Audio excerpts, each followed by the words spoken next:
চাৰিটা নতুন আঁচনি লৈছো যাৰ বিষয়ে মই ৰাইজক ক'ব খুজিছো অহা 1 অক্টোবৰৰ পৰা আমি ৰেশন কাৰ্ডত এইবাৰ 3 মাহৰ চাউল একেলগে দিছো নে নাই 3 মাহৰ চাউল পাইছে 1 অক্টোবৰৰ পৰা চাউলৰ লগতে আমি বজাৰতকৈ 30 টকা কম দামত আপোনালোকক দালি দিম আপোনালোকক নিমখ দিম আৰু আপোনালোকক চেনি দিম এইখিনি আপোনালোকে 1 অক্টোবৰৰ পৰা পাব আৰম্ভ কৰিব ইয়াৰ পিছত আমাৰ লৰা ছোৱালী বিলাকে মেট্ৰিক পৰীক্ষা দিয়ে সকলো মাকে ইচ্ছা কৰে যে মোৰ লৰাটোৱে মেট্ৰিক দিয়াৰ আগতে গাখীৰ এগিলাচ অন্ততঃ খাওক কিন্তু বহুত দুখীয়া মানুহ কৰ পৰা খুৱাব 1 অক্টোবৰৰ পৰা মেট্ৰিক পৰীক্ষা যিমান লৰা ছোৱালীয়ে দিব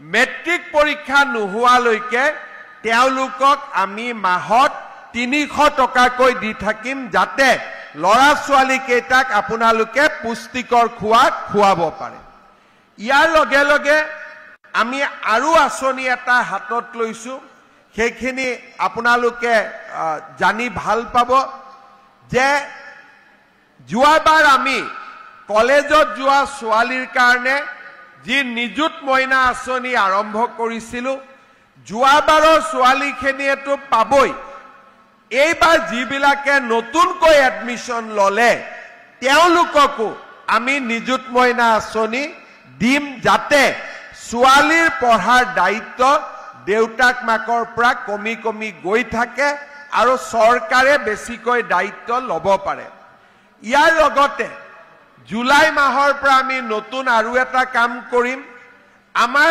যিমান ডিগ্ৰী পাছ কৰিছে এইবাৰ লৰা ছোৱালী যিসকলে এইবাৰ ডিগ্ৰী পাছ কৰিছে তেওঁলোকক আমি জুলাই মাহত তেওঁলোকৰ পৰা আবেদন ল'ম আৰু 1 বছৰৰ কাৰণে ডিগ্ৰী পাছ কৰা লৰা ছোৱালীক আমি প্ৰত্যেক মাহত 2,500 টকাকৈ দিম যাতে তেওঁলোকে পঢ়া শুনাৰ ইন্টাৰভিউ আদি দিবৰ কাৰণে মাক বাপেকৰ বুজা হ'ব নালাগে নিজৰ ভৰিৰ ওপৰত নিজে থিয় দিব পাৰে শ্ৰদ্ধাৰ ৰাইজ আপোনালোকে যদি অলপ চিন্তা কৰি চাই অসমত মোৰ আগতেও বহুতো মুখ্যমন্ত্ৰী আছিলে আৰু কংগ্ৰেছে 3 বাৰকৈ অসমত 15 বছৰ চৰকাৰ কৰিছিলে সেই সময়ত অসম মালাও নাছিলে সেই সময়ত ৰাস্তা ঘাট দলঙৰ কামো নহৈছিলে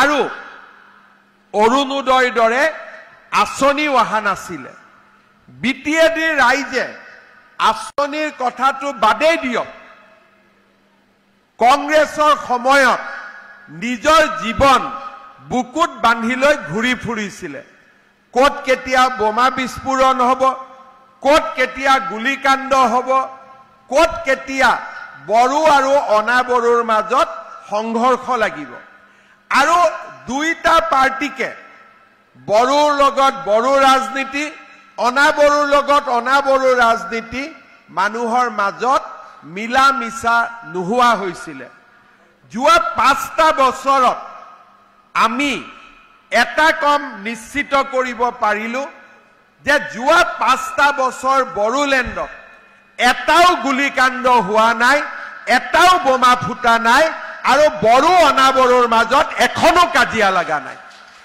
আৰু এই কামখিনি কৰাটো আটাইতকৈ ডাঙৰ কাম আছিলে ইয়াত যেতিয়া মই যোৱাবাৰ দিহিৰাত আহিছিলো নিকাশিত আহিছিলো ৰাইজৰ মনত বহুত সন্দেহ আছিলে কিন্তু আজি 5টা বছৰ বিজেপিৰ শাসনকালত আপোনালোকে দেখা পালে যে আমি সকলো জাতি উপজাতিক সন্মান প্ৰদৰ্শন কৰাৰ বাবে আৰু সকলোকে ওচৰ চপাই লৈ অহাৰ বাবে আজি বড়োলেণ্ড বাক্সা চিৰাং কোকৰাঝাৰ তামুলপুৰ ওদালগুৰি এক শান্তিৰ অঞ্চললৈ ৰূপান্তৰ হৈছে আৰু তাৰ লগে লগে বিভিন্ন প্ৰতিকূলতাৰ মাজতো প্ৰমোদ বড়ো ডাঙৰীয়াই চেষ্টা চলাইছে যাতে বিটিআৰৰ ৰাইজে বড়ো অনাবড়ো দুইটা ৰাইজে মাটিৰ অধিকাৰ পাব পাৰে, বিভিন্ন সমস্যাসমূহৰ সমাধান হ'ব পাৰে। ইয়াৰ আগলৈকে সমস্যা সমাধানৰ কথা কোনেও চিন্তা কৰা নাছিল। সমস্যা কেনেকে বঢ়াব পাৰি, কোনোবাই আহি অনাবড়ো মানুহক ক'ব বল আন্দোলন কৰিব লাগে, কোনোবাই বড়ো মানুহক আহি ক'ব আন্দোলন কৰিব লাগে। আমাৰ ইয়াত পঢ়া শুনাৰ পৰা আৰম্ভ কৰি গোটেই অঞ্চলটোৰ পৰিৱেশ বিঘ্নিত হৈছিল।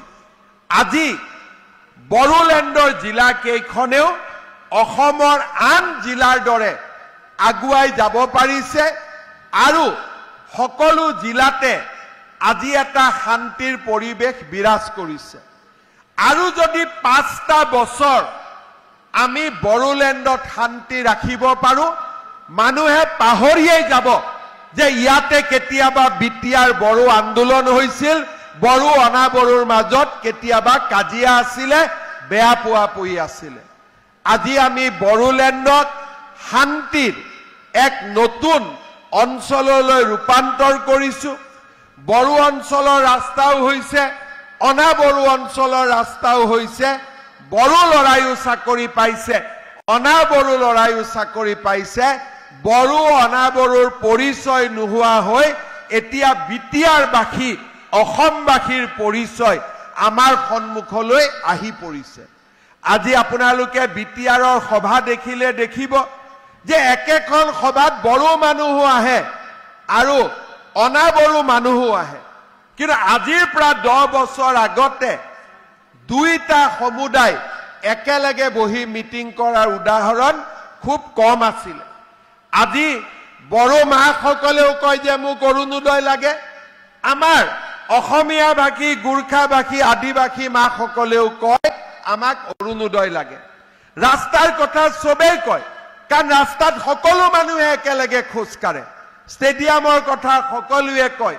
ইয়াত আজি সাংস্কৃতিক অনুষ্ঠান হয়, বিহু হয় আৰু আন অনুষ্ঠানো হয়, দুৰ্গা পূজাও হয়, বাথৌ হয়, আমাৰ গোৰ্খাসকলৰ ভাই ফুটাও হয়।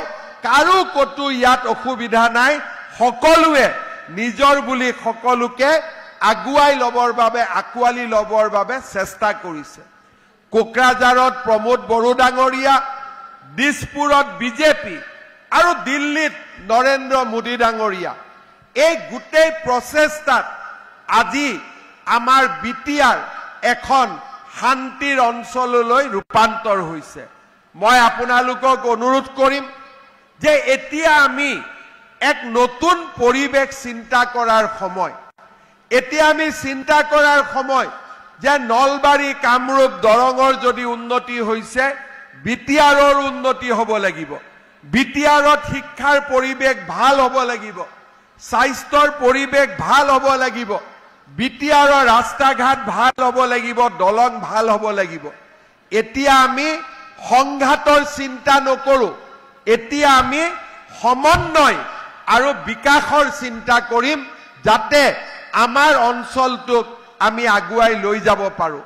আজি এই বিটিয়াৰত সুন্দৰ কাৰাগাৰৰ নিৰ্মাণে হওক, অসম মালাৰ ৰাস্তাই হওক, ডিচি অফিচেই হওক, ষ্টেডিয়ামেই হওক, আমাৰ তামুলপুৰত মেডিকেল কলেজে হওক, এই গোটেইবোৰ অনুষ্ঠানে পৰিৱৰ্তিত বিটিয়াৰৰ ৰূপৰেখা আমাৰ সন্মুখলৈ লৈ আহে।